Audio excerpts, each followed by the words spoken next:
Hello everyone, I'm Jenny Guzman and today I'm going to be showing you guys how to make chocolate covered strawberries.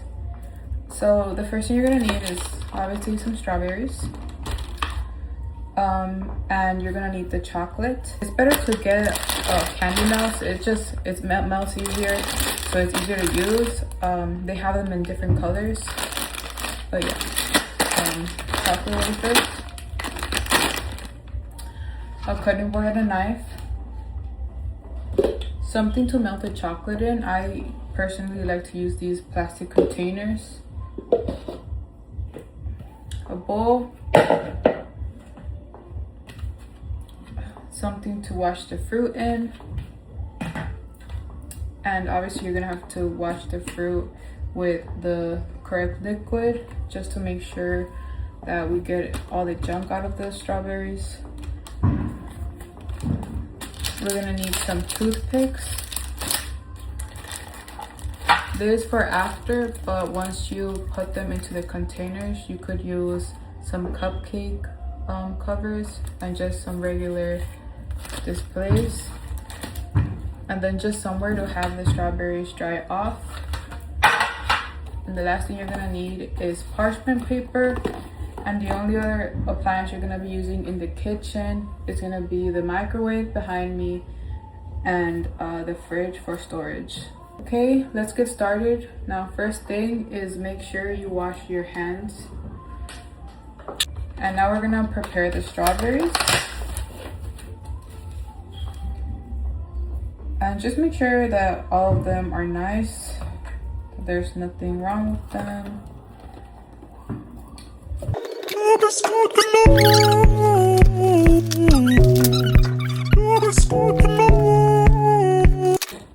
Okay, then we're gonna fill it with water. And you're gonna wanna pour the fruit washing liquid over it.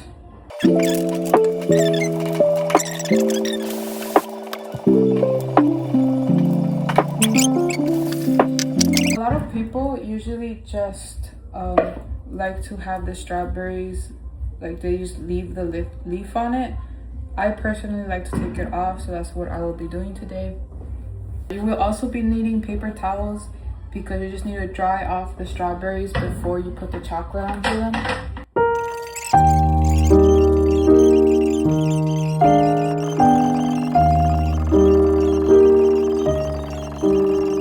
Finish rinsing the rest of them. And it's just gonna be the same step that I previously showed. Okay, I just finished taking off the leaves from the strawberries. So I'm just gonna put this in the sink because I'm not gonna need it anymore. Again, most people don't take off the leaf when they make chocolate covered strawberries, but it's just something that I like to do because I think it just makes it easier for the people that eat them, because they just don't have to worry about the leaf part. They could just eat it peacefully, basically. So what I like to do is I take the strawberry and I just go around with a small knife and I just cut around it, just like that. So I'm just gonna do that for the remaining ones. And again, just make sure you're drying off on the paper towel. So now you're gonna grab the containers that you're gonna melt your chocolate in. I'm gonna start with the white wafers.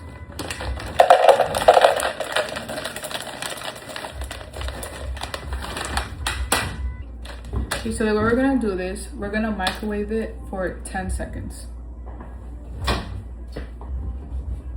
Okay.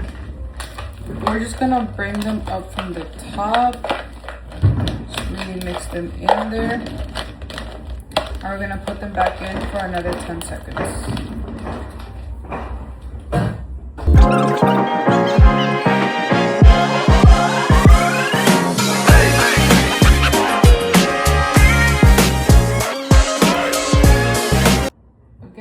The end result should look like this. You should have all of them on this little stick. You could also use 2 toothpicks or just any kind of little skew to get them to hold. Okay, now we're gonna go back to melting the wafers to make sure it's still good consistency. Okay, now you're gonna want to lay down some parchment paper to make sure the strawberries don't stick. So first, I'm just gonna dip the whole strawberry in there. As you're doing it, just make sure you get the whole strawberry and that you drizzle it before putting it on the parchment paper. Normally, I would just drizzle some dark chocolate over these strawberries, but since these are the Mexican flag inspired, I'm dipping it on one side green, so on the left side, and now I'm dipping it on the other side with the red chocolate. As you do this, just make sure that you give them enough time between dips to dry.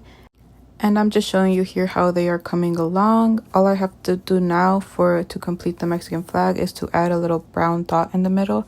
But in the meantime, I am going to put them in the fridge so that I could solidify the chocolate before adding more decoration onto it. And again, I'm just putting the chocolate into the microwave for another 10 seconds to make sure it's ready to be added onto the strawberries. Anytime you're going to be heating up the chocolate, just make sure it's in 10-second increments, not more, because you run the risk of whatever you're heating it up in exploding. And I'm just adding the last little detail onto the flag, which is a little brown eagle in the middle of the Mexican flag. After making the last few adjustments, I just put it back into the fridge for another 15 minutes to completely solidify the chocolate before I start packaging them. And these are my end results. They came out so cute, so beautiful. There's always different kinds of decoration styles that you could try, but I hope that I was able to teach you how to make chocolate covered strawberries.